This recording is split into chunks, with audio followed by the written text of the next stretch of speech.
Bom dia, boa tarde, boa noite. Está começando o seu GraçaCast, o podcast cristão que tem como objetivo levar Deus até você. Eu sou o Thiago HP e estou aqui juntamente com meu amigo de missão, Giovanni. Que honra, pessoal, poder estar mais uma vez dentro do seu lar, talvez dentro do seu carro, vocês acompanhando, né, o nosso podcast. Seja muito bem-vindo, né? Não esqueça de acompanhar nossas redes sociais, o Instagram, a gente tem o Spotify, a gente tem o YouTube. E aqui, como sempre falamos, a conversa flui naturalmente com a presença de Deus, com direcionamento. E hoje a conversa promete, Thiago, porque o tema de hoje é direcionado ao realmente daquilo que Deus levantou a gente para fazer. Giovanni, nosso convidado hoje, ele tem vivido isso na pele. Já não é de hoje. Já não é de hoje, né? Que é ser missionário.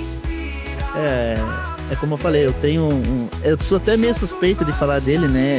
Abrindo aspas aqui, pra quem não sabe, foi com ele que eu aprendi a tocar minha primeira música de violão, não sei se você lembra, naquele violãozinho verde, como Zaqueu. Foi a primeira música que eu aprendi a tocar com ele, eu vi ele tocando e acabei aprendendo com ele. E pra mim, Thiago, pra nós é uma honra poder receber ele aqui. Eu já conheço ele de família, morei com eles, com a família dele um bom tempo. Então, assim, pra mim é muito suspeito falar, mas é uma pessoa que realmente tem vivido o evangelho, tem vivido a vida missionária, como você falou, na prática, e tem sido edificante na vida de muitas pessoas que a gente não conhece. E ele está envolvido com um projeto chamado Projeto Caleb, que é o nosso tema de hoje, né? Para falar sobre esses povos não alcançados. Mas ele vai falar mais sobre esse Projeto Caleb, tudo que ele tem feito nesse período aí.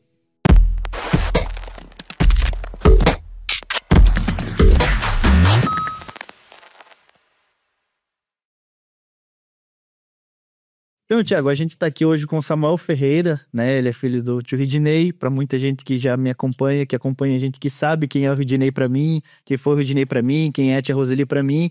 Ele é filho deles, né? É o filho mais velho, tem ele, tem o Samuel, tem ele e o Felipe, o Samuel e o Felipe. O Samuel é o nosso convidado que está aqui. Samuel, fico muito feliz mais uma vez de te receber. A gente já havia conversado, né, quando eu estive lá em Santa Catarina sobre o projeto que eu queria realmente bater um papo com você sobre isso, ia ser edificante, tinha tudo a ver com aquilo, com o intuito que a gente levantou esse podcast. Então, para nós é uma honra receber você aqui para a gente poder conversar um pouquinho sobre aquilo que você tem vivenciado na prática, que é o projeto missionário.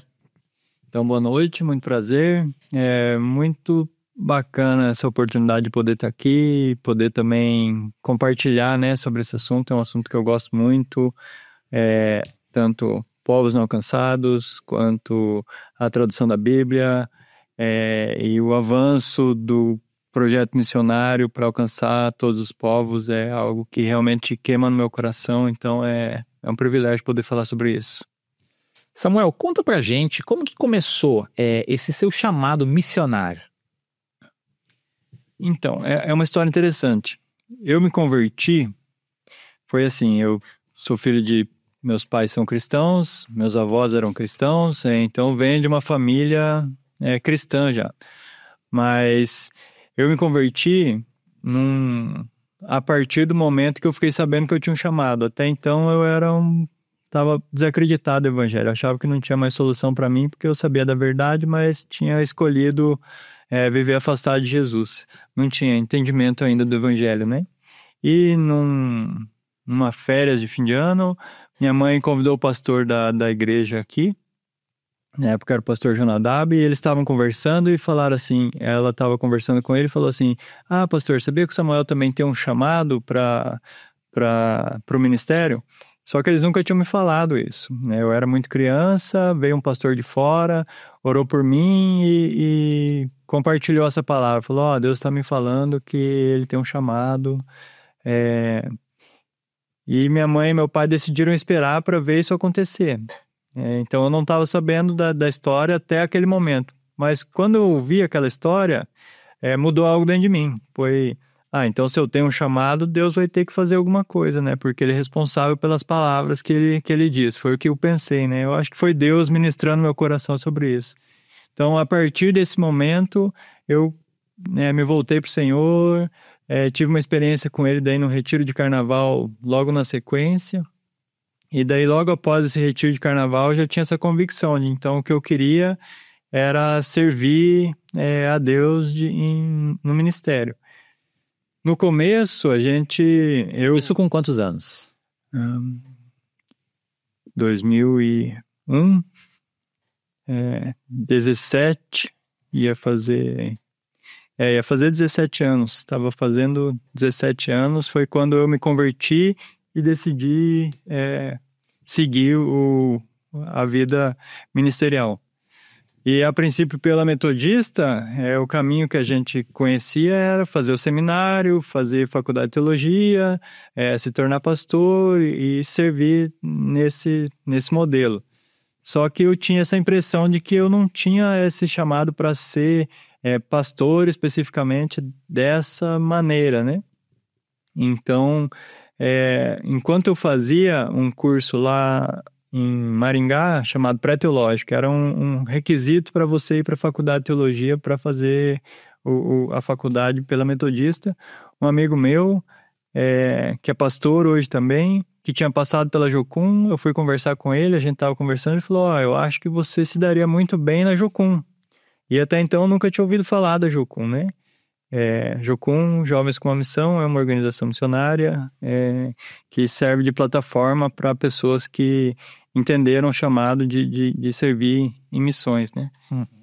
Então, quando ele me falou, eu me interessei e falei, eu vou querer saber mais. Então, eu terminei aquele curso pré-teológico de 1 ano e, na sequência, eu fui para Jocum fazer a minha ETED, que é um primeiro curso que você faz quando você vai ingressar na vida missionária através da Jocum, né? ETED é a Escola de Treinamento e Discipulado, que é uma formação de caráter e princípios básicos para a vida missionária. Eu me converti em 2001, eu tinha passado no vestibular para fazer faculdade de arquitetura. Então, eu comecei em 2002 a faculdade de arquitetura. No meio do ano, eu decidi parar. Parei, voltei aqui para Telêmaco, eu estava em Curitiba, voltei para Telêmaco. 2003, eu fui fazer o pré-teológico em Maringá. Fiz 1 ano, foi o tempo do treinamento lá.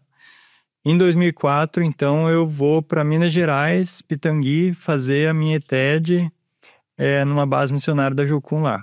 Fiz ETED e me encontrei, assim, muita coisa que eu não tinha recebido ainda no meu discipulado, eu recebi quando eu fiz esse treinamento, né?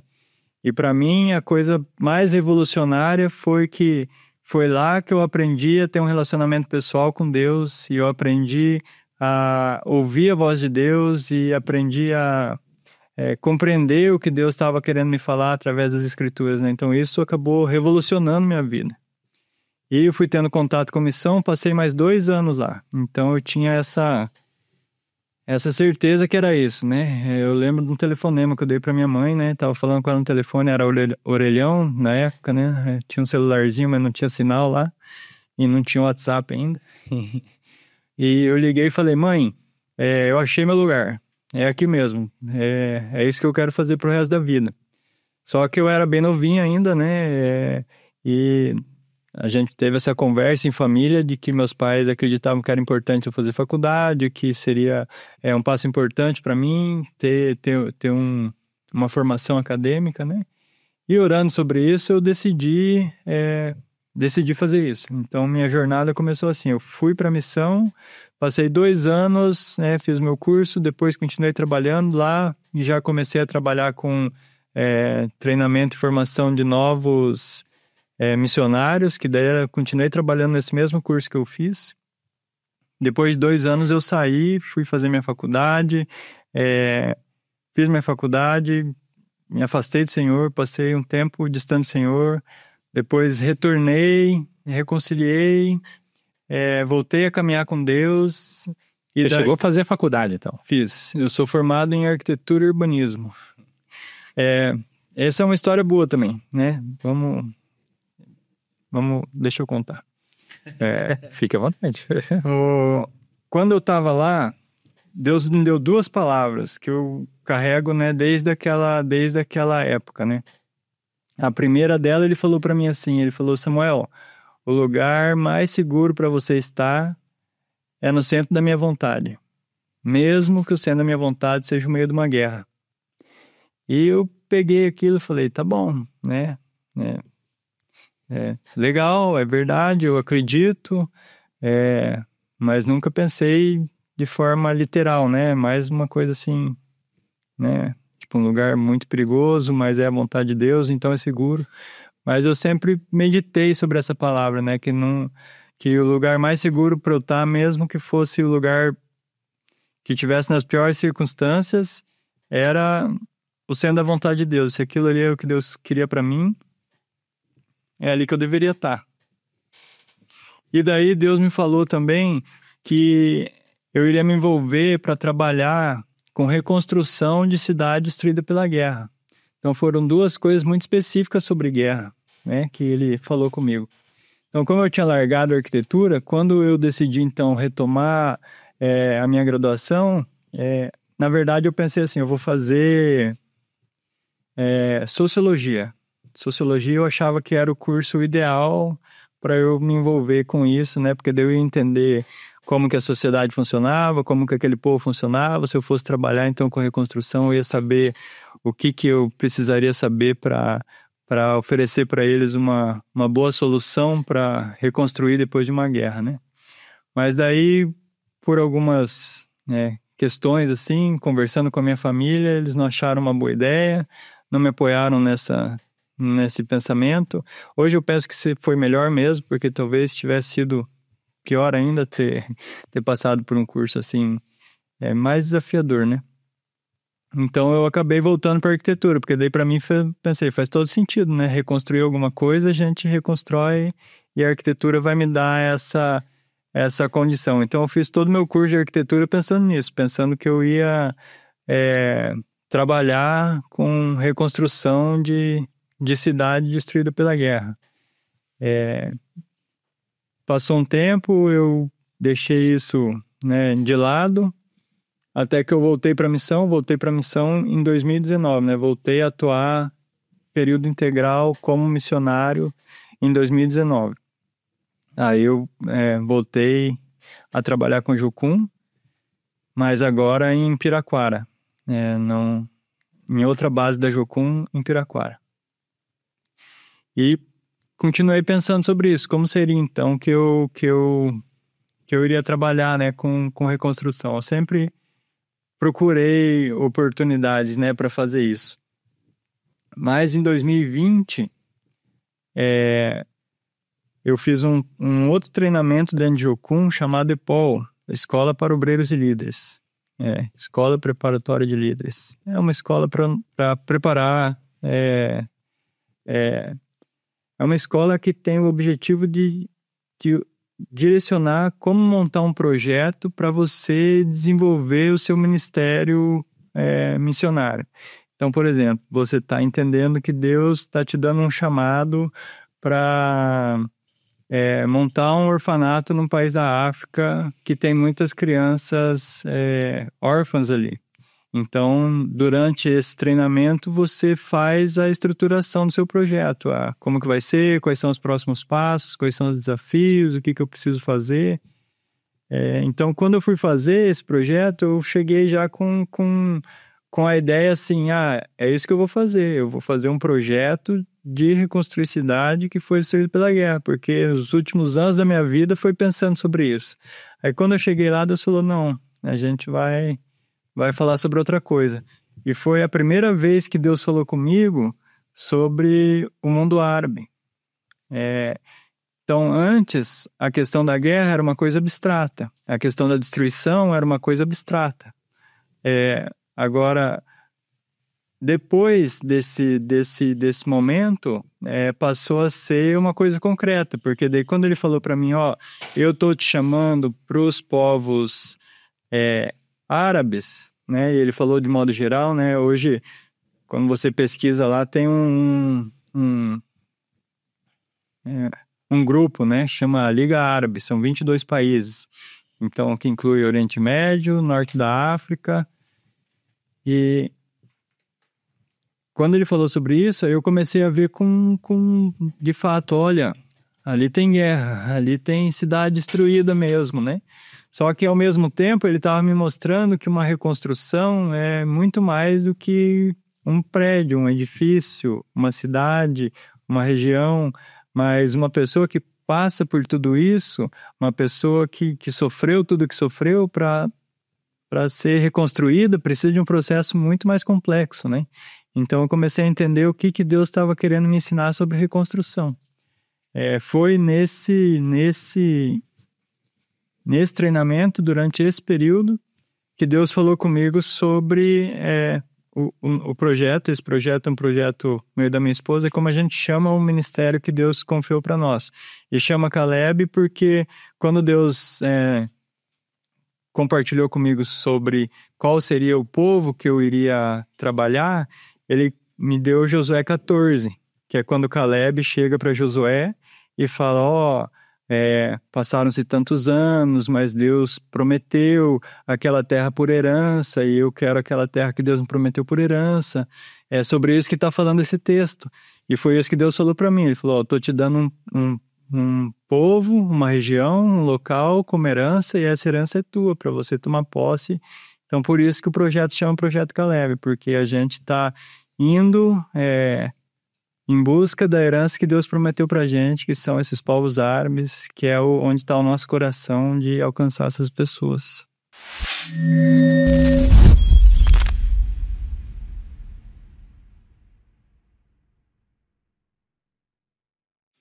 Samuca, você falou para nós aqui agora, já deixou o gatilho para nós falando sobre o teu projeto com a Hannah, com a Manuela, né? Uhum. Que é o Projeto Caleb. Conta um pouquinho para nós, abrange um pouquinho mais como surgiu esse projeto, né? Como ele se conecta com a tradução da Bíblia, que a gente já havia falado, que você falou para nós, que é o que vocês estão trabalhando hoje. Expande um pouquinho para nós aí. Tá. Eles são bem relacionados, né? Mas a primeira coisa, então, que eu queria falar sobre o projeto, a ideia do projeto é o quê? Tem uma relação com o povo que Deus nos deu e aquilo que Deus nos chamou para fazer. Então, a gente acredita que Deus colocou no nosso coração como herança, como um povo para a gente dedicar a nossa vida para alcançar, né? É isso que eu quero dizer como herança, né? Com herança. Os povos árabes. Vou até abrir um parênteses e contar uma outra história, né? Quando eu estava me preparando, orando a Deus e pedindo para Deus preparar alguém para me casar, eu tinha 3 critérios, né? É importante, você faz parte do chamado projeto, faz parte do projeto. Porque eu falava, Deus, eu quero casar com uma pessoa bonita, né? Porque eu quero olhar para minha esposa e falar, nossa, como minha esposa é bonita, né? Minha esposa é linda, graças a Deus, essa parte Deus ouviu. Eu falava para Deus, tem que ser uma mulher crente de verdade, porque eu quero casar com uma pessoa que me inspire a buscar mais Jesus. E daí, esse deu certo também, funcionou. Minha esposa é crente demais, me inspira muito a buscar Jesus. E o terceiro que eu falava para Deus, eu quero que seja uma pessoa que esteja indo para o mesmo lugar que eu, porque eu não quero ter que negociar o meu chamado por um relacionamento. Eu quero uma pessoa alinhada comigo no mesmo propósito para a gente ir para onde o Senhor está me chamando para ir e que as pessoas também tenham esse mesmo coração. E a Hannah tem isso. Ela veio fazer o treinamento, né? A gente se conheceu quando ela veio para Jocum, fazer o treinamento dela, a TED dela. E desde que eu conheci ela, ela compartilhou. Deus me chamou para alcançar os povos muçulmanos, chama Ásia Ocidental, o Oriente Médio, é aquela região ali. Então, a gente fala, né, na divulgação do nosso projeto, né, que Deus uniu as nossas vidas e uniu nossos propósitos para a gente ir em busca daquilo que Ele estava chamando tanto eu quanto ela para fazer, que é dedicar a vida para alcançar os povos da região ali do mundo árabe, né, que consiste Oriente Médio, Norte da África. Então, qual que é a realidade hoje dessa região, né? Por que, então, da importância da gente ir? Muitas vezes a gente pensa, não sabe, né? Na verdade, eu não penso porque a gente não sabe muito como é que funciona. E hoje são aproximadamente 500 milhões de pessoas nessa região. A população aproximada e, de modo geral, tirando algumas regiões específicas, toda aquela região é considerada uma região de povos não alcançados. Que quer dizer o quê? O que significa, né, povos não alcançados? Significa que tem uma expressão de menos de 2% de cristãos entre eles. Tem uma igreja que não tem condição, não tem força de crescer sozinha, sem ajuda externa. Então, praticamente toda essa região, essa é a realidade. São 500 milhões de pessoas que menos de 2%, né, de modo geral, tem alguns países que tem um pouco mais, então não dá para dizer que são todos assim. Mas se a gente arredondar para explicar, né, assim, de modo geral, é um local que o evangelho não chegou. É um local que o evangelho ainda não está estabelecido. É um local que o evangelho ainda não tem força para crescer sozinho. Então, por isso é importante que tenha uma força missionária disposta a dedicar tempo, energia, força para que o evangelho cresça, frutifique e se levante, né? Algo importante sobre missões é isso também, né? A gente não vai lá com o propósito de ser o salvador da pátria, com o propósito de ser aqueles que vão dar a solução para o mundo, mas vai com o propósito de alcançar pessoas para que aquelas pessoas se tornem missionários locais, se tornem ministros do evangelho locais, pessoas do próprio povo que a gente vai ter contato, passem a ser aqueles que vão promover a expansão do reino de Deus ali. Então, o primeiro ponto é importante destacar isso. A gente está falando de uma região de povos não alcançados, onde o evangelho precisa chegar. Você falou para nós, antes da gente começar, Samuel, que muitos povos não alcançados também são os povos que têm a Bíblia, mas não têm um relacionamento com ela. Esse pessoal que esse projeto Caleb, dessa região ali dos muçulmanos, ali do povo árabe, fazem parte desse povo também? Por exemplo, a gente tem uma tradução da Bíblia em árabe. Você consegue encontrar uma Bíblia traduzida em árabe. Então, se a gente fala que a região do mundo árabe ou esse grupo, né, que é classificado, que você consegue encontrar como uma Liga Árabe, que são países que, na teoria, adotaram o árabe ou falam o árabe como uma língua oficial, todos essas pessoas, ou todos não, né? Praticamente 98% dessa população não tem acesso à Bíblia, mas a Bíblia está traduzida em árabe. Então, o que acontece aí, né? Então, tem lugares que nós temos a Bíblia traduzida, mas o Evangelho não é proclamado. E a gente chama... muitas vezes a gente fala sobre o engajamento bíblico, né? Então, quando, por exemplo, a gente pega um povo que já tem a Bíblia traduzida, nós precisamos levar o evangelho a eles, nós precisamos evangelizar essas pessoas, compartilhar a mensagem, discipular essas pessoas para que aquela Bíblia que eles têm traduzida passe a ser utilizada por eles, né? Então, vamos usar o exemplo de novo da Bíblia em árabe. A gente tem essa Bíblia em árabe, mas a gente não tem força dentro da igreja suficiente para promover a expansão sem auxílio externo, porque tem muito pouca expressão de cristãos entre essas pessoas, ainda que eles falem árabe, tem uma Bíblia traduzida para a língua deles. É como se fosse a Bíblia um livro e não uma palavra revelada. Isso é uma boa forma de pensar, né? Porque dá para lembrar daquela passagem do Felipe e o eunuco, né? Que o eunuco está lendo, e o Felipe chega e fala assim, você está entendendo o que você está lendo? Ele fala, como que eu vou entender se não tem ninguém para me explicar?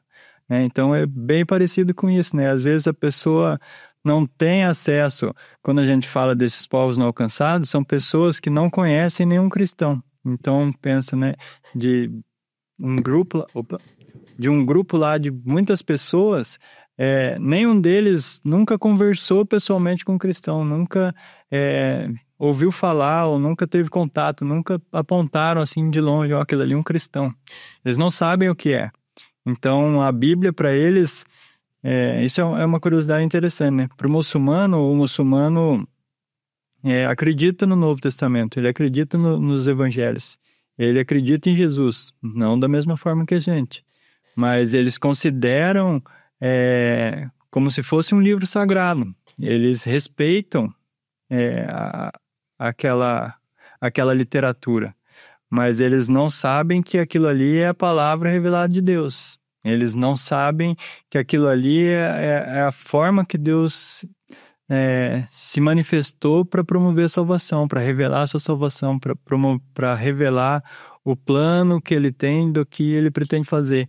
Então aí sim entra, né, essa força missionária, esse movimento de pessoas que vão para as nações com o objetivo de falar, isso aqui é isso aqui é o amor de Deus por você, isso aqui é o propósito de Deus, esse é o plano de Deus para sua vida, né? Isso aqui que Deus projetou.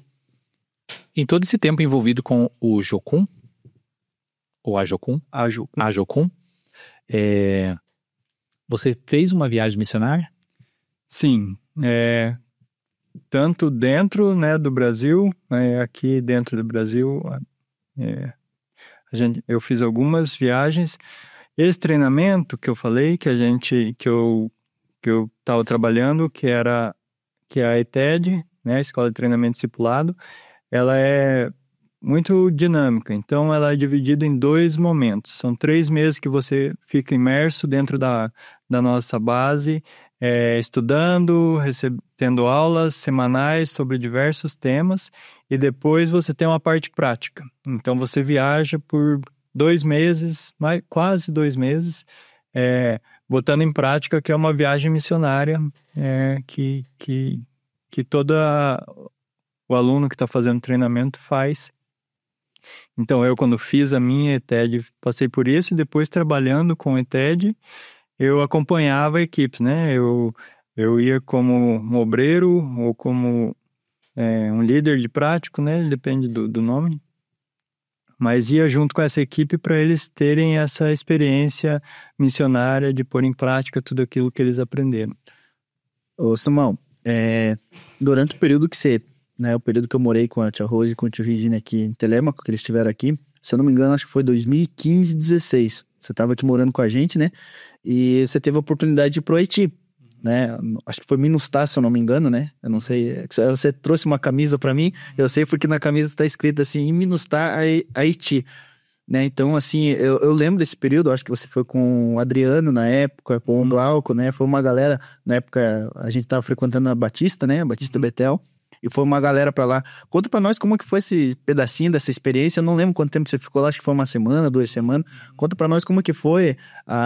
Não sei se foi a tua primeira viagem pra fora do país, com aquele povo, se foi o primeiro contato. Eu sei que quando você voltou um pouco diferente, com uma visão diferente daquilo que você acreditava que era o projeto missionário realmente, né?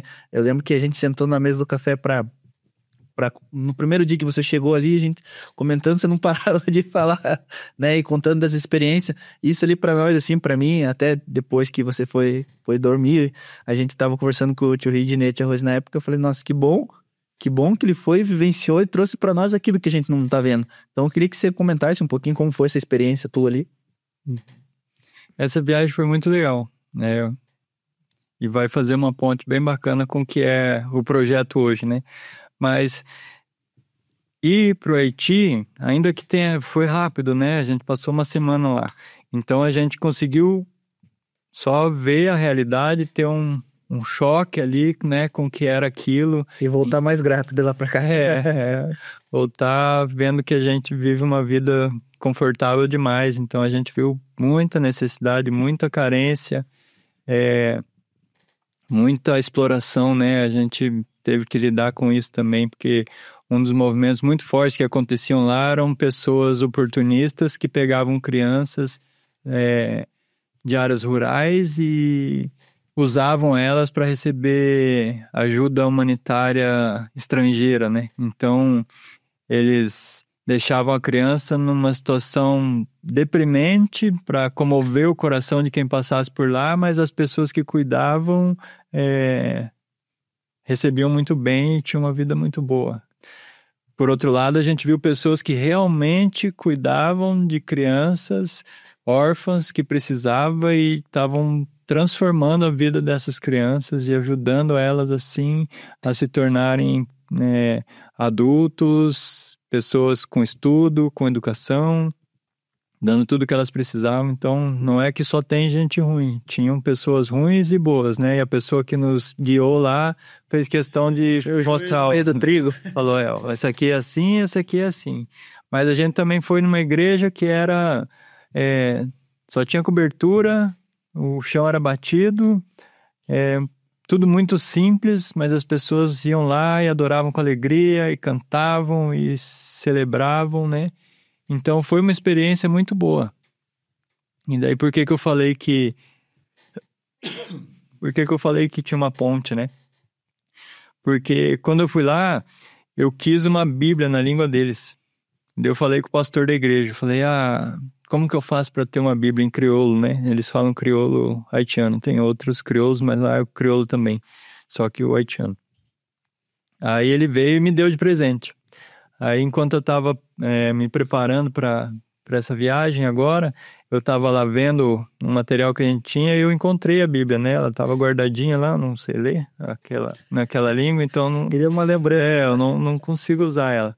Mas daí a hora que eu peguei, eu tive muito essa impressão, assim, de Deus ministrando no meu coração, falando, você ainda não tinha visto que eu estava te preparando para trabalhar com isso. Mas desde esse momento você já tinha o interesse de ver a minha palavra na língua falada, né? A gente fala na língua materna, né? Na língua do coração. Então, aquela Bíblia em crioulo é a língua do coração do haitiano. Então ele ouve, e isso é um testemunho bem legal, né? Que a gente já ouviu, assim, algumas histórias sobre isso, né? Sobre a pessoa recebendo a Bíblia na sua própria língua e ela falando assim, nossa, Deus sabe falar a minha língua? Eu pensava que não. Por exemplo, tem um contraponto, né, em relação aos muçulmanos. Porque os muçulmanos precisam aprender árabe, porque Deus só fala árabe. E daí a gente está vindo com o evangelho e está falando assim, qual língua você fala? A gente quer traduzir a Bíblia para a sua língua.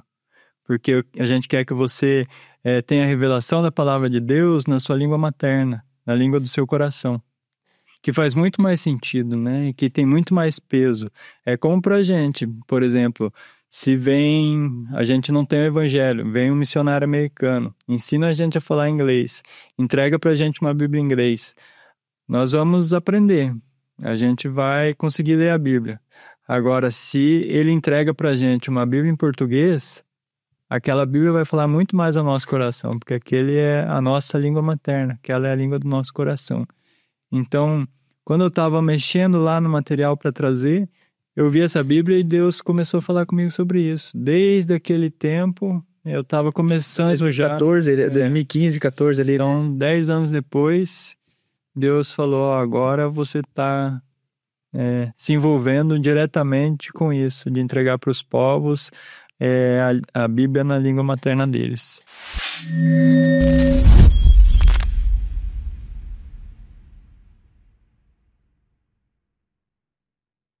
Hoje em dia a gente tem muita dificuldade de trazer o jovem para a igreja, certo? Você está envolvido ali com a Jocum? Ainda tem um engajamento de jovens dentro da Jocum ou a procura tem sido baixa? Sim, tem um engajamento muito forte, na verdade, né? Claro, se pensar a nível de proporção, né? A gente fala de treinamentos e tem muitas bases no Brasil, muitas mesmo. Todas essas bases, ou a grande maioria dessas bases, rodando esse treinamento chamado ETED e tendo alunos, né? Tendo pessoas procurando. A maioria são jovens, ali na faixa dos 20, seus 20, alguma coisa, ou menos de 20, a gente recebe muita gente com 18, 19, querendo um relacionamento mais profundo com Jesus. Então, mas se pensar daí num número maior, uma igreja de 2.000 membros, quanto que corresponde a uma igreja de 10.000 membros, talvez essa proporção não fique tão relevante assim.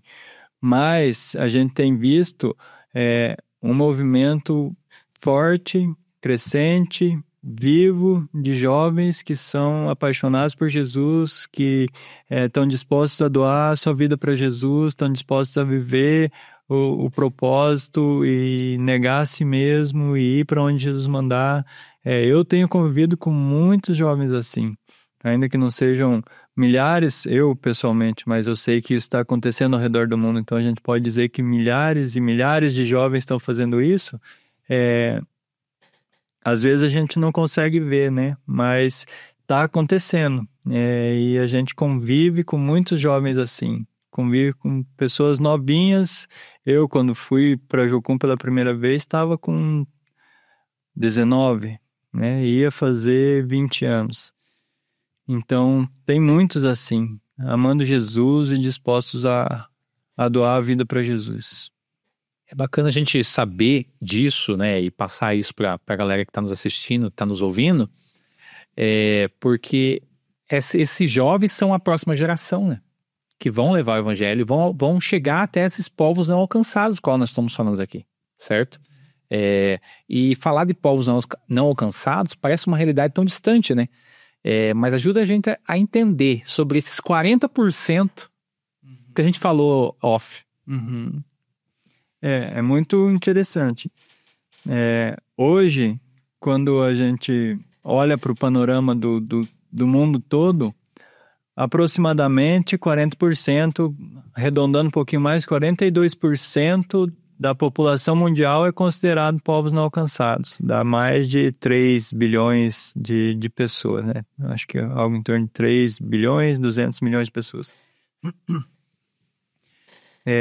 E alguns são distantes mesmo, né? A gente está falando, por exemplo, dessa região que Deus está chamando a gente para ir. E fica do outro lado do mundo. Mas no Brasil a gente tem, né? A gente estava conversando sobre isso. Tem cidades no Brasil que não tem nenhuma expressão do evangelho através de igrejas protestantes, né? Através de igrejas evangélicas. A gente tem comunidades específicas, por exemplo, comunidades ribeirinhas, comunidades quilombolas, comunidades sertanejas, vilas no interior do Brasil, vilarejos que não têm o evangelho ainda. Então, não está tão distante quanto a gente imagina, porque dentro do próprio Brasil, comunidades indígenas, tem comunidades indígenas no Brasil isoladas. Lógico que tem uma série de questões que impedem o evangelho, né, de chegar lá. Do mesmo jeito que dificulta para o evangelho chegar nesses países, e a razão de até mesmo ter a Bíblia, mas não tem o engajamento, não tem a proclamação, porque é proibido. Então é por isso que não tem, né, porque é proibido, porque o próprio governo não deixa. Então a gente passa por isso no Brasil também, né? Em relação a comunidades indígenas isoladas, eles não podem, não tem essa liberdade de você ir proclamar. Mas por outro lado, você tem cidades que não passam por isso, como a gente estava conversando lá, por exemplo, Piauí. É longe para nós também, é um pouquinho, mas é aqui no Brasil, fala português, né? Não tem a barreira da língua, não tem barreira cultural, é a mesma cultura com pequenas diferenças, é a mesma língua com pequenas diferenças, mas ainda assim tem lugares que a gente não tem. Então, todos esses lugares onde o evangelho ainda não chegou e essas pessoas nunca ouviram, é interessante, a gente ouve histórias de pessoas no Brasil que nunca ouviram falar de Jesus, nunca ouviram uma pregação do evangelho, nunca ouviram a mensagem do evangelho. Então, a gente encontra aqui também. E da mesma forma que encontra aqui, a gente encontra ao redor do mundo todo, né? A Índia é um país enorme, com mais de 1 bilhão de habitantes. E lá também, muitas regiões, as pessoas nunca nem ouviram do Evangelho, não sabem que o Evangelho existe, né? A China, né, a Ásia Central, o Oriente Médio, a África e assim por diante. Então, quando a gente faz um levantamento de quanto que é isso, aproximadamente 40% da população do mundo nunca ouviu falar do Evangelho. Isso é uma coisa forte, né? Nunca ouviu, ninguém nunca explicou quem é Jesus, ninguém nunca apresentou o plano da salvação para essas pessoas, ninguém nunca disse isso que a gente ouve tanto a ponto de achar que é uma coisa que não tem tanta importância, apesar de ser a mensagem que salva, a mensagem que dá a vida eterna. Então essas pessoas não têm acesso, nunca ouviram nenhuma vez. Samuca, eu já conheci um pouco, né, da tua vivência ali do campo missionário, né? A gente sempre conversava um pouco sobre isso. No pouco tempo que às vezes você ia lá pra casa da Tia Rose, que você vinha, a gente conversava um pouco. Mas a gente queria saber de você se durante essas viagens suas, né, esses teu vou pra Jocum, Curitiba, não sei se você passou pela Jocum de Ponta Grossa, Itajaí, né, teve o Felipe, que foi o nosso primeiro episódio que a gente lançou, foi exatamente sobre missões, ele expandiu um pouquinho, que ele participou e foi em algumas Jocuns aqui do nosso estado e até mesmo Santa Catarina. Então eu queria saber de você, só se teve algum dessas viagens tuas assim que você você voltou impactado realmente com aquilo que você viu, com a realidade, quem sabe, né? A gente já falou um pouquinho da realidade lá do Haiti, quando você foi e tal, mas teve algo que te marcou realmente, assim, que você leva para todo canto que você vai, assim, você gosta de lembrar, que Deus te lembra, que Deus realmente estava com você, que Deus falou com você? Tem, claro. Tem boas histórias, né? Mas daí, eu queria falar então sobre a última viagem que a gente fez, né? Que eu fiz, foi quando a minha esposa, Hannah, foi fazer TED e a gente foi com uma equipe pro Líbano. E lá no Líbano, é um dado interessante, né? O Líbano já foi considerado um país cristão. E hoje ele é um país muçulmano. Ele passou por essa transição, né? Então a gente vê isso lá, né? A gente vê uma expressão muito forte do islamismo lá no Líbano e uma expressão menor, mas ainda existente, de toda a história, né, que aconteceu no Líbano em relação ao cristianismo, né? Então tem muitos igrejas, locais assim destinados ao cristianismo. Mas lá a gente trabalhou com refugiados sírios. Então, por causa da guerra que teve na Síria e o Líbano fazer fronteira com a Síria, muitos sírios se refugiaram no Líbano. E a gente pôde fazer um trabalho com eles. E a maioria é muçulmano. Então, a gente viu ali a realidade deles, ainda que sendo muçulmanos, eles são muito receptivos, muito abertos, eles gostavam muito de receber visita, então a gente tinha muitas oportunidades de conversar com eles, de bater um papo, de poder... Eles gostam de debater ideias, então eles gostam de ouvir o que o cristão tem para dizer sobre Deus, né? E a gente teve várias oportunidades como essa, mas a gente teve oportunidades assim que me marcaram, talvez pela dificuldade, pela necessidade, né? Que foi ver as pessoas que moravam nesses campos de refugiado. Às vezes a gente imagina um campo de refugiado organizado, estruturado, com rua, bonitinho, porque esse tipo de campo existe também.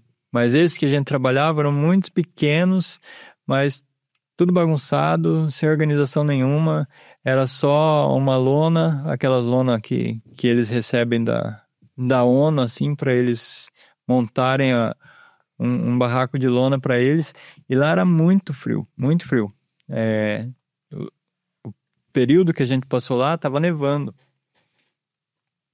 o país estava numa crise. Então, a única forma deles se aquecerem era com um fogãozinho a lenha pequenininho que eles têm, ou um aquecedor a diesel, porque a energia não tinha como você sustentar uma casa aquecida por energia elétrica. Só que também era praticamente impossível para essas pessoas sustentarem um aquecedor a diesel. Então, a maioria deles tinha esse aquecedorzinho, esse fogãozinho a lenha. Era um fogão bem pequenininho a lenha que eles usavam principalmente para preparar café e esquentar a água do chá.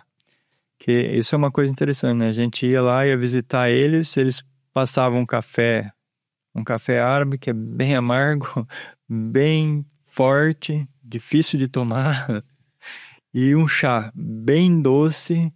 E é assim, eles te oferecem, você toma, esvaziou o copo, eles enchem. Se esvaziou o copo, eles enchem. Eu acho que o café deles lá, eles colocam o pó de café direto na água, mexem, né? Isso. Eles mexem, deixam fervendo, e a hora que vai tomar, deixa um pouquinho pro pó dar uma sentada, deles servem. Se você tomar tudo, você toma o fundo do pó do café. Mas eles vivem numa situação bem difícil.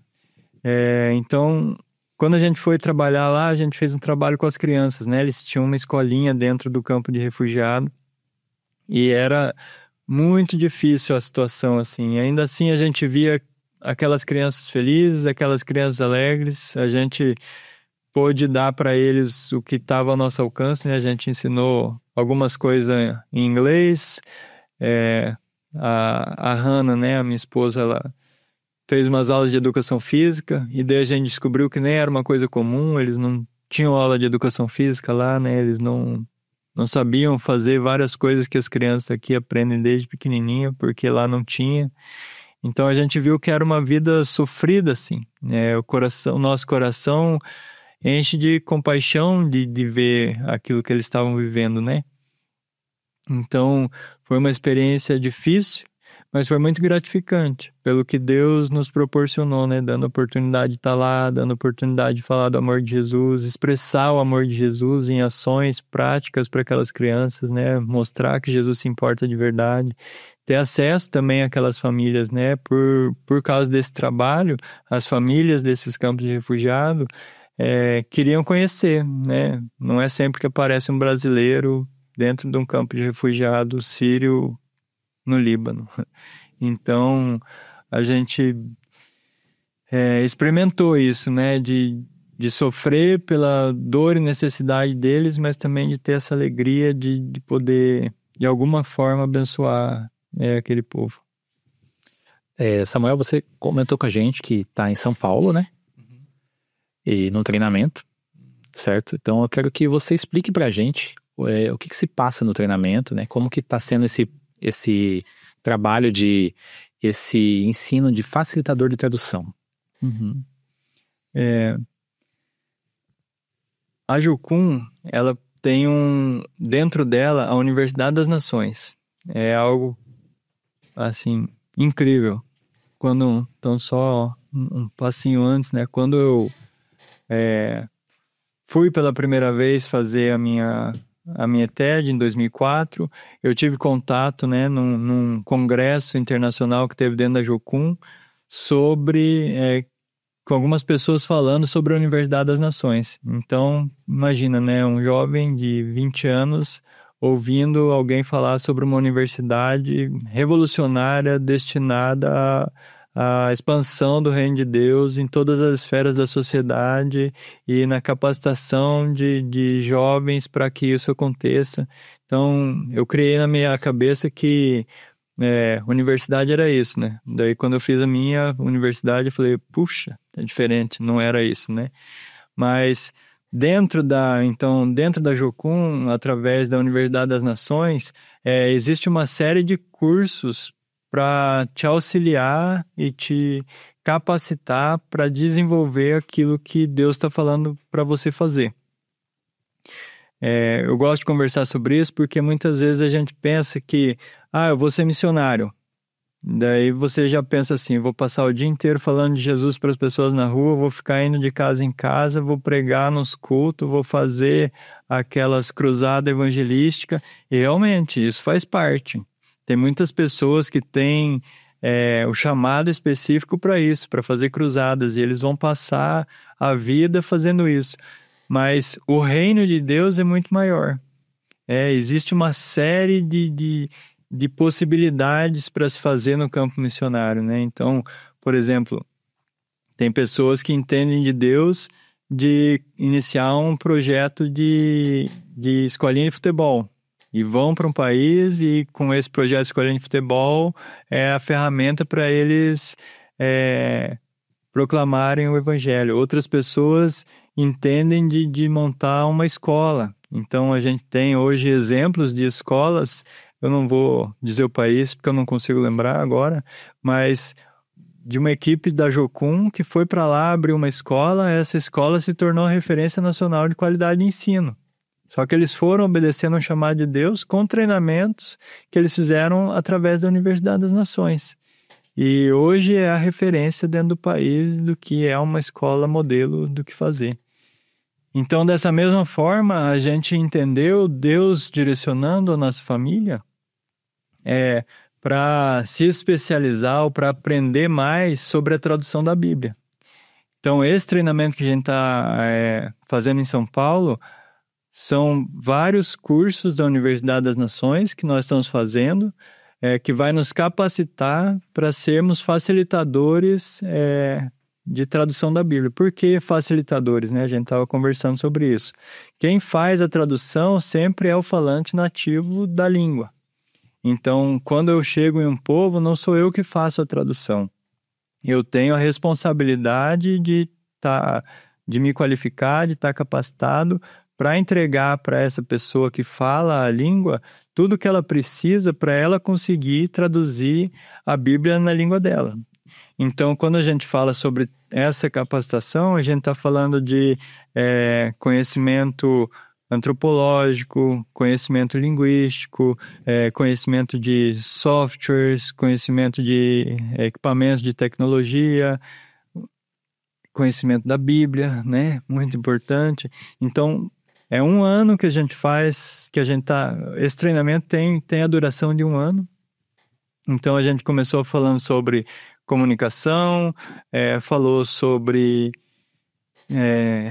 linguística, falou sobre antropologia, falou sobre uma série de assuntos, entrou no conhecimento técnico específico sobre como fazer, o que precisa ser feito, o que precisa conhecer.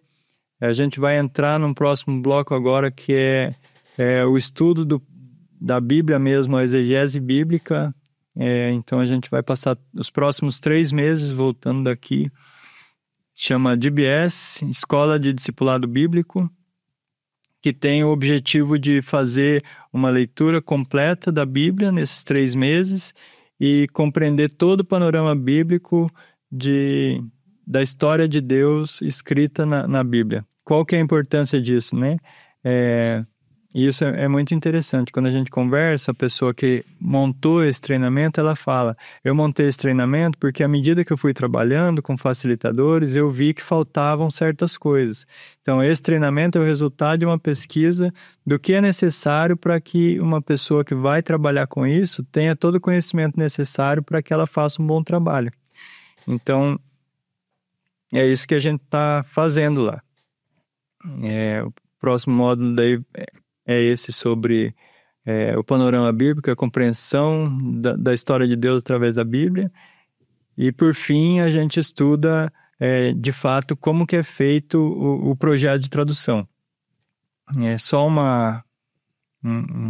aproveitando, a gente está falando sobre tradução da Bíblia, mas o nicho dentro da tradução da Bíblia que a gente ocupa é a tradução oral da Bíblia.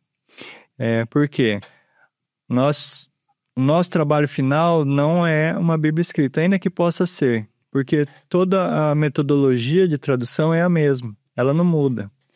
Você precisa seguir aqueles passos e vai acontecer da mesma forma. A diferença é que uma vai ser escrita e a outra vai ser gravada. Uma vai concluir num livro escrito, outra vai concluir numa Bíblia gravada em áudio. E isso é importante porque muitos povos não têm escrita. Eles se comunicam de forma oral, mas eles ainda não têm escrita. Então a gente tem exemplos de Bíblias que foram compiladas, escritas por missionários que dedicaram anos, 20, 30 anos, para montar uma Bíblia escrita e entregar para o povo, e o povo não saber ler. E aquela Bíblia não faz sentido para eles, porque eles não sabem ler. Eles não se comunicam daquela forma. É menos importante, é mais importante? De modo nenhum. Eu acredito que tem que ter os dois. A gente está acompanhando um grupo de amigos agora que tá fazendo a tradução. E eles estão fazendo a gravação do áudio.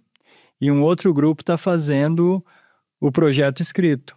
Os dois da mesma etnia, falam a mesma língua, mas estão fazendo os projetos em paralelo, vão juntar esses dois projetos, então vão entregar um projeto mais completo ainda, né? Então, é isso que a gente está fazendo em São Paulo. A gente está se preparando como se fosse uma especialização para que a gente consiga, como missionários, ser capaz de trabalhar com projetos de tradução da Bíblia onde for oportuno, onde for necessário.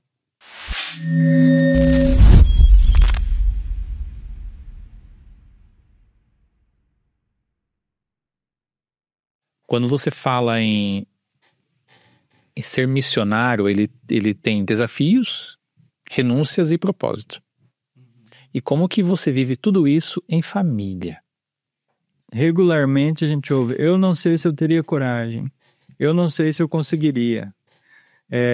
Mas o entendimento que a gente tem Deus me chamou, então eu obedeço. Deus falou para mim que é para eu fazer. Como assim que eu não vou fazer? Né? Eu gosto muito, né, daquela passagem de Mateus que Jesus fala do homem sábio e do homem imprudente. E dele fala que o homem sábio é o homem que construiu a casa sobre a rocha. Só que esse cara que construiu a casa sobre a rocha, esse homem construiu a casa sobre a rocha, isso significa alguma coisa. E Jesus fala que todo mundo que ouve as minhas palavras e as pratica é como o homem que construiu a casa sobre a rocha. Então Jesus está falando, todo mundo que ouve a minha voz, que ouve o que eu estou falando e obedece, esse cara é o cara sábio. O que ouve as minhas palavras e não obedece é como o cara que constrói a casa sobre a areia e vai ruir. Então, nós como família, a gente se move pensando nisso. Deus está falando, a gente vai obedecer. Quer dizer que é fácil? Não é fácil, né? Quer dizer que é mil maravilhas? Quer dizer que a gente não tem desafio? Tem muitos desafios. Tem muita coisa que a gente gostaria que fosse diferente. Tem muita renúncia no sentido assim, tem muito conforto que a gente gostaria de ter, ou talvez nem conforto, mas coisas que a gente pensa, puxa vida, se isso aqui fosse incluído na minha vida, ia ser melhor para mim, né? Eu ia conseguir, eu ia me sentir melhor com isso, mas na caminhada acaba não sendo relevante, não sendo uma coisa assim, eu vou escolher mudar de caminho então porque eu tô passando por uma dificuldade muito grande, tô passando por uma luta muito grande. Nós temos experimentado, né? E talvez isso seja a coisa mais importante assim que eu queria destacar. Nós temos experimentado a fidelidade do Senhor. Deus não tem deixado faltar nada do que a gente precisa. Então, quando a gente estava em Piraquara, a gente tinha uma realidade. A gente vivia numa base, os nossos custos de vida eram menores, a estrutura da nossa vida ali era diferente e era muito bom. E de repente Deus falou, agora vocês vão para São Paulo. Foi Deus que direcionou a gente aí para São Paulo. Ele falou, vocês vão para São Paulo, vocês vão fazer esse treinamento, é isso que eu tenho para vocês agora. Aí, mudando para São Paulo, nosso custo de vida mais do que dobrou. Quase triplicou. Mas Deus não deixou faltar. Deus levantou parceiros, Deus levantou pessoas, Deus abriu portas, Deus levantou amigos que facilitaram a gente para conseguir o lugar onde a gente ia ficar, que tem sido bênção na nossa vida para nos ajudar com a Manuzinha. E a gente tem visto o cuidar de Deus. Então, no fim, o que eu penso é isso, à medida que a gente obedece, ainda que seja...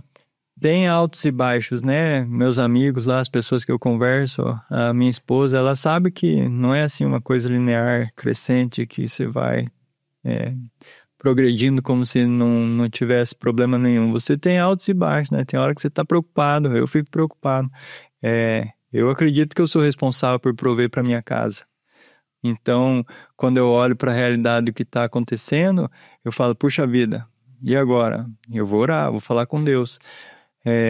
Ou quando a gente está passando por um tempo de cansaço ou de estresse, eu falo, poxa, Deus, me ajuda. E a gente tem visto o alívio que Deus traz, o descanso que Deus traz, os amigos que Deus coloca, os pequenos cuidados que é o sinal de Deus falando assim, eu estou com você aqui, você não está sozinho, você não está abandonado. Então, eu acredito que olhar por essa perspectiva é o que faz a gente continuar caminhando. É essa confiança de fé em fé, de provisão em provisão, de milagre em milagre, Deus tem suprido todas as nossas necessidades. E à medida que a gente obedece, a gente vai vendo as portas se abrindo, o horizonte expandindo, aquilo que Deus tem para fazer acontecendo, a obra missionária acontecendo, e isso vai enchendo nosso coração de alegria também. Samuca, você disse para nós uma coisa que realmente falou muito particularmente. Você disse que traduzir a Bíblia para esses povos é só o começo. Explica para nós, para a galera que está nos acompanhando, nos ouvindo, o que é o engajamento bíblico e por que hoje ela é tão urgente no nosso dia. Isso é muito interessante, né? A gente pensar, por exemplo, qual que é a finalidade da Bíblia na nossa vida? Por que Deus nos abençoou com algo tão precioso como a Bíblia?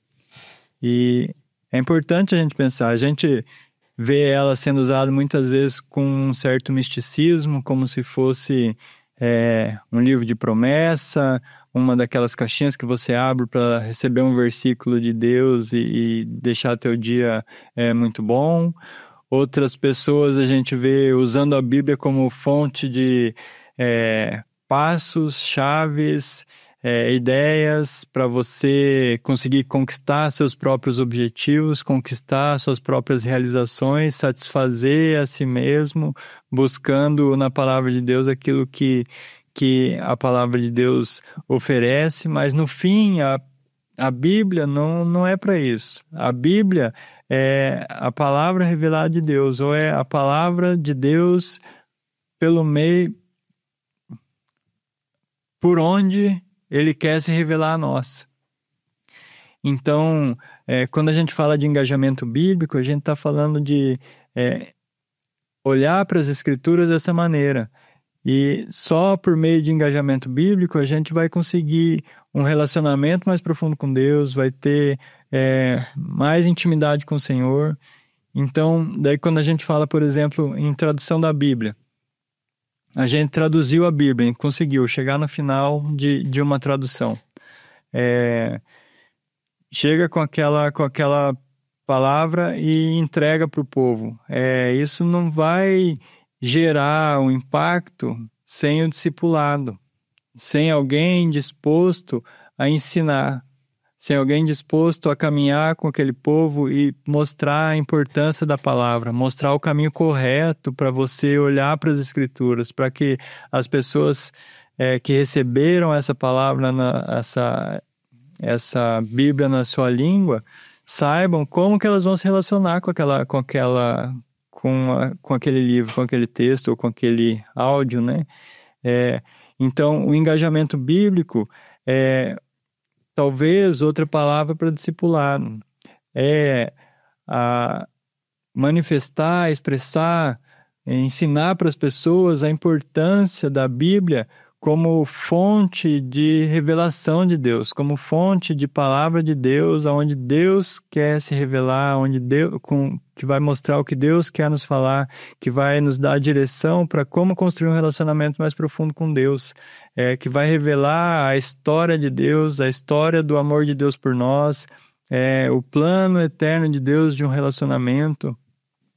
E hoje o que nós temos percebido, né, o que eu tenho percebido e outras pessoas que eu converso têm percebido, é que a mensagem do Evangelho, a mensagem de toda a Bíblia está sendo fragmentada a tal ponto da gente não conseguir compreender a razão de ser da Bíblia. Então, o engajamento bíblico é apontar para a Bíblia, apontar para o Senhor e falar, através da palavra, tenha um relacionamento com o Senhor, construa a sua vida, construa um relacionamento com Ele, e aí a Bíblia vai ganhando vida. Porque quando eu vou para a Bíblia querendo ouvir o Senhor, você pode ir para a Bíblia por vários motivos. Pode ir para a Bíblia querendo, como eu falei, uma chave para o sucesso, uma promessa, mas o jeito certo de você ir para a Bíblia é: Deus, o que o Senhor tem para me ensinar? O que eu tenho para aprender? O que é a palavra que o Senhor está me falando aqui que vai gerar transformação, que vai me fazer mais parecido com Jesus, que vai me fazer me mover em direção ao perdido, em direção ao necessitado?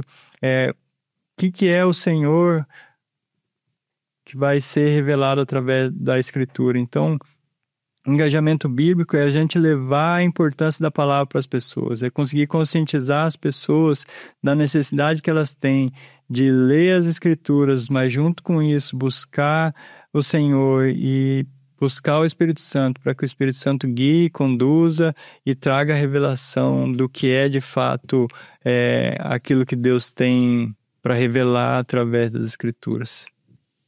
Samuel, para quem está ouvindo tudo isso e está pensando assim, mas o que eu posso fazer? Como que eu participo disso? O que você diria para ele? Quem gostaria de conhecer mais sobre o que a gente está fazendo, né, o que a minha família está fazendo, que outras pessoas, né, nós não somos sozinhos, né, eu e minha esposa, são muitas pessoas. Hoje é um movimento crescente, com muita demanda, tem muita necessidade, tem muito campo, tem muita cadeira vazia que precisa ser preenchida. Então, eu gostaria muito, assim, que se alguém tivesse perguntando isso, esteja com o coração disposto a responder sendo a resposta, né? A sentar na cadeira e participar também. Isso é o que eu mais desejo. Meu desejo maior são mais pessoas participando, porque quando a gente está envolvido com isso, a gente vê o tamanho da necessidade, e é uma necessidade muito grande, né? A gente tá fazendo um levantamento, tem uma agência chamada Wycliffe, e lá eles falam, são mais ou menos 7.300 línguas no mundo hoje, são mais, mas vamos arredondar para 7.300 línguas. Dessas, um pouco mais de 770 tem a Bíblia completa traduzida. Então, aproximadamente 10% de todas as línguas do mundo tem uma Bíblia traduzida por completa.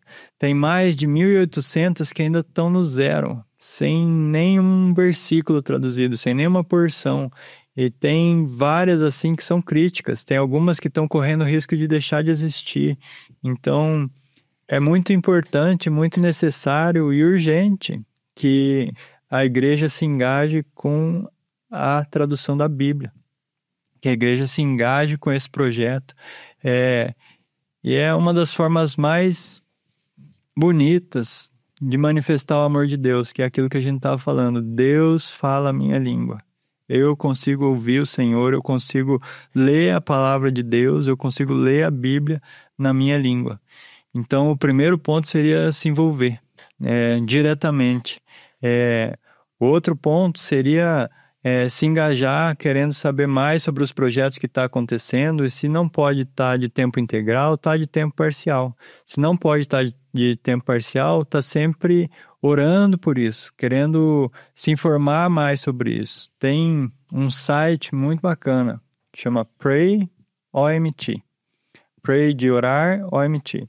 Lá está catalogada todas as línguas conhecidas, e quando você acessa, você vê quais têm projetos de tradução, quais não têm projeto de tradução, quais têm a Bíblia completa, quais têm o Antigo Testamento, quais têm apenas um pedaço, e então você pode escolher. Chama ProMT porque fala que primeiro, para o projeto de tradução começar, primeiro você começa orando. Então você acessa esse site, escolhe uma língua conforme Deus falar, ou você tiver interesse, e você entra num grupo de intercessão lá e começa a orar por essa língua. Começa a pesquisar, começa a compartilhar, começa a falar sobre isso também com as pessoas que conhecem. E outra maneira é apoiando aqueles que estão fazendo, né? Hoje, por exemplo, eu e a minha esposa fazemos o que fazemos porque pessoas nos apoiam. É a forma que a gente tem, né? Porque o nosso trabalho é fazer isso. Então, algumas vezes as pessoas perguntam, como é que você faz? Como é que vocês conciliam? Vocês trabalham em alguma coisa e fazem esse projeto? A gente não tem como fazer isso, porque a gente se dedica de forma integral. Então, todo o nosso dia a gente está dedicado a fazer esse projeto. Então, pessoas que acreditam nisso que a gente está fazendo, nisso que a gente está desenvolvendo, nisso que a gente está construindo, nesse avanço do Reino de Deus através desse projeto, nos apoiam para que isso aconteça. Então, isso também é uma possibilidade, né? Então, tem várias maneiras. Depende do interesse de cada um. Mas ainda assim, eu daí me coloco à disposição, né? Você tem um interesse, você quer saber mais, você quer conversar, pode me procurar, conversar comigo, e eu posso dar mais informações também. Aproximadamente quantas pessoas estão envolvidas no projeto? Diretamente. Esse projeto, que é o nosso, meu e da minha esposa, nós estamos dando início nele, né? Nós estamos, então, saindo do Brasil para ir para a região do Oriente Médio para começar a nos juntar com mais... uma equipe pequena que tem lá aproximadamente 4 pessoas. Mas o treinamento que eu estou fazendo, nós somos em 12. O treinamento do ano passado... já foram mais 10 ou 12 também. Isso a gente está falando de uma base, que é a nossa base, que rodou esses treinamentos e mobilizou esse grupo de pessoas. Tem um grupo de pessoas que está em Papua Nova Guiné, tem um grupo de pessoas que está no Timor-Leste, tem pessoas se preparando para ir para a Ásia Central. Só que, além disso, tem muitos projetos. Hoje a gente tem mais de 3.000, talvez algo próximo a 5.000 projetos de tradução acontecendo. Só que não são só da Jocum. São várias organizações que trabalham com isso. Então, é um movimento global. A Jocum faz parte e nós somos uma partezinha dentro da Jocum que está fazendo isso. Mas tem um mundo do que esse movimento de tradução que está acontecendo hoje ao redor do mundo, que é muito bacana. Só um exemplo. A gente tem um projeto de inteligência artificial. Então, essa inteligência artificial é abastecida com informações, com dados e tudo, e daí ela faz correções, ela faz apontamentos, ela dá sugestões. Então, é como se fosse um especialista em tradução que auxilia os tradutores, facilitadores e consultores a ver se aquele projeto está caminhando direito, se está tudo ocorrendo bem, e acelera muito o processo para que seja entregue com no menor tempo possível, né? Muita tecnologia envolvida, então isso ajuda muito no processo. Então, por exemplo, só para isso já tem uma equipe necessária que está se formando, que está acontecendo, já tem pessoas, tem mais pessoas. Como eu falei, tem muitas cadeiras vazias. Então, tem espaço para pessoas de todas as áreas. Mas o número de pessoas envolvidas são milhares, são muitas pessoas, né? Hoje a nossa equipe que está fazendo esse treinamento juntos, nós não vamos todos para o mesmo lugar, nós não vamos todos fazer o mesmo projeto. Mas nós somos 12. Então, a gente é uma gotinha de um oceano de pessoas que ouviram esse chamado de Deus para trabalhar e se engajar com isso. E esse movimento está acontecendo e existe ao redor do mundo todo. Aqui você fala sobre parceiros, né? Parceiros comprometidos, em que você vai estar enviando um informativo, né? Como que as pessoas que estão nos assistindo ou ouvindo podem ser parceiro desse projeto? Uhum. Quando a gente fala sobre ser parceiros, é aquilo que nós estávamos conversando, né?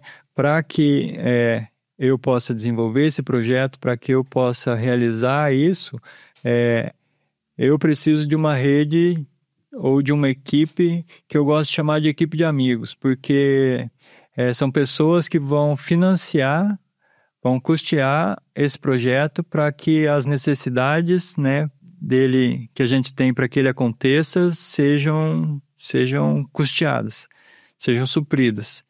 Então, nós convidamos pessoas que entendam que isso faz sentido para elas, né? Eu entendo que isso é importante, eu quero fazer parte, eu quero ser um parceiro, eu quero fazer parte dessa rede de amigos.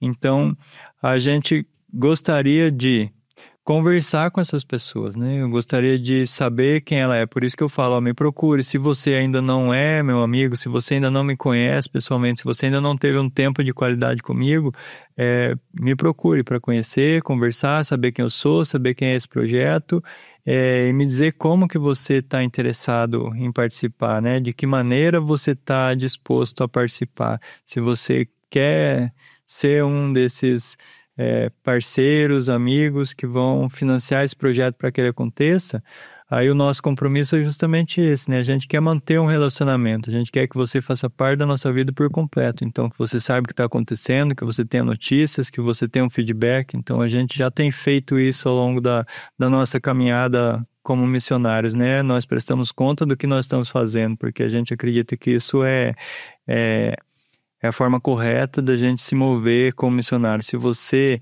está confiando em mim, investindo seus recursos no projeto que eu estou fazendo, eu preciso, pelo menos, te falar, olha, isso aqui é o que está acontecendo, isso aqui é o que nós estamos fazendo, esse aqui é o passo que nós estamos dando. E é isso que a gente tem feito nos últimos anos mesmo, né? Compartilhando com os nossos amigos, compartilhando com esse grupo de pessoas que nos apoiam.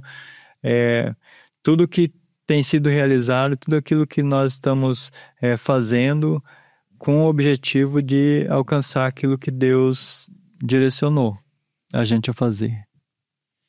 Samuel, a gente está caminhando para o fim, né? A gente queria agradecer a Deus, agradecer a você por esse momento, por esse tempo, pela disponibilidade de estar aqui com a gente. Foi um bate-papo bacana, a gente aprendeu muitas coisas, né, Thiago, que a gente não sabia, né? A gente fica muito feliz, a gente vai continuar, assim como eu sempre fiz, vou continuar orando por você, para que Deus continue te abençoando, te direcionando, protegendo, livrando dos perigos das estradas, né, de muitas viagens e tal, né? Mas a gente vai deixar também pro pessoal que quer conhecer um pouco o Samuel, a gente vai deixar o teu Instagram no link do vídeo, para as pessoas te conhecer, como você disse, para as pessoas te chamar, conversar, para você explicar um pouquinho melhor.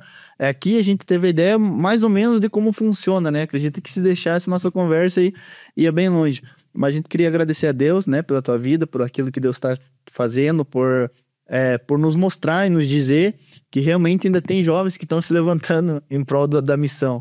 Porque assim como tem jovens se levantando para outras coisas, a gente fica feliz de saber que tem bastante jovens se levantando para algo que Deus está os chamando, né? Até, Giovanni, quando ele comentou ali sobre a questão de inteligência artificial, é bacana saber que inteligência artificial não é apenas para você jogar tua foto lá para ela fazer um desenho, né? Sim. aí em cima daquela foto.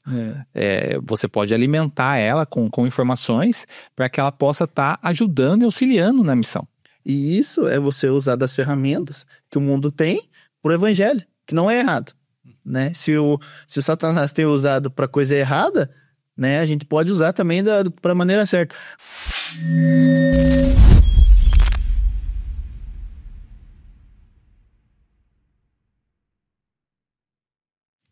Eu e a Hannah, a gente tem um pensamento. Eu gosto muito dele. Eu acho ele muito importante. A gente tem visto no campo missionário muitos jovens chegando, assim, vamos dizer, na louca. Ele chegou lá, quer ser missionário, quer fazer, de repente chega lá e fala, não era bem isso, não sei o que está acontecendo, errei, volto para trás. Paixão de adolescente. Muitos desses acabam voltando para a igreja, se afastando do Senhor, dando um testemunho ruim, aí cria aquele negócio, ele foi para a missão, daí lá na missão deu tudo errado, a missão estragou ele voltou para cá, mas não era. Eu acredito primeiro, então, por que eu estou falando isso? Que tem um processo. E esse processo tem que envolver pessoas de confiança. Então, o jovem está sentindo um amor por Jesus e ele quer se envolver com missões. Procure pessoas de confiança, que vão dar bons conselhos, que vão conseguir acompanhar, que vão conseguir orar e caminhar com essa pessoa para construir esse caminho para sair da igreja local e ir para o campo missionário. Porque muitas vezes, por exemplo, você vai fazer uma escola, um treinamento rápido, tudo bem, você foi, fez treinamento, voltou para sua igreja, seguiu sua vida. Mas, eu estou entendendo que Deus está me chamando para ser missionário. Eu recomendo que esse jovem que está com um chamado, que está entendendo Deus chamando ele para missões, que ele procure o pastor, que ele procure a pessoa que tem caminhado com ele, se ele tem um líder, que ele procure esse líder, porque tem um caminho para seguir, se a pessoa está entendendo que o chamado dela é um chamado missionário, para sair da igreja local e para ir para o campo. Tem uma série de coisas que precisam acontecer, então a igreja precisa reconhecer essa vocação, a igreja precisa reconhecer esse chamado, e infelizmente acontece de muitas vezes a pessoa mal ser conhecida ou mal ter uma vivência na igreja, e daí ela quer ir para o campo e ela quer obrigar aquela igreja a enviar ela, quer construir isso na marra. Então, a primeira coisa, procure sua liderança, converse com a sua liderança, ore com eles, ouça eles, se prepare, descubra o que você precisa fazer para chegar lá. E vá, se é isso que Deus está te falando, se conversando com as pessoas que você confia, né? Sua liderança tem que ser pessoas que você confia. Conversando com essas pessoas, você entende que é isso mesmo, se prepare e vá. Não tenha medo de ir, não deixe que o tempo seja seu inimigo, porque muitas vezes a gente vai protelando, deixando para depois, quando vê, a vida passou. E a pessoa, na velhice, eu já ouvi testemunhos assim, né? Puxa, eu queria ser missionário quando eu era jovem, mas daí o tempo passou e agora não dá mais para mim. Então, não, Deus está chamando, Deus está levantando. Tem muitas pessoas no Brasil e ao redor do mundo sendo levantados como missionários, porque Deus tem essa urgência no coração de alcançar todos os povos. Está escrito lá, né? E esse evangelho do reino será pregado como testemunho para todos os povos. E somente após disso virá o fim, né? Então, Jesus tem a expectativa de que o evangelho seja pregado para todos os povos. Para que isso aconteça, nós precisamos de uma força missionária corajosa, que vai se levantar e que vai ir, que vai se dispor, que vai negar a si mesmo, que vai ouvir o chamado de Jesus, vai obedecer. E é isso que eu espero, que essa pessoa que está ouvindo o chamado de Jesus obedeça e faça esse caminho, o melhor caminho possível para chegar no campo missionário com tudo que precisa, suprido nas suas necessidades, para que seja frutífero lá. Samuel, quero também agradecer, né? Foi um tempo muito precioso, né? Foi um presente para nós ter essa conversa, certo? E para você que está nos assistindo, você também pode ir com o Samuel. O Samuel está indo, você pode orar por ele, você pode apoiá-lo ou até se preparar para ir também. A gente fica muito feliz, né, Thiago? Como eu falei, deixei indagado já. A gente aprendeu muito, né? A gente tá muito feliz, eu particularmente, né? Porque amo demais o Samuel, né? Foi um dos missionários, eu já comentei isso no episódio que a gente gravou com o Felipe.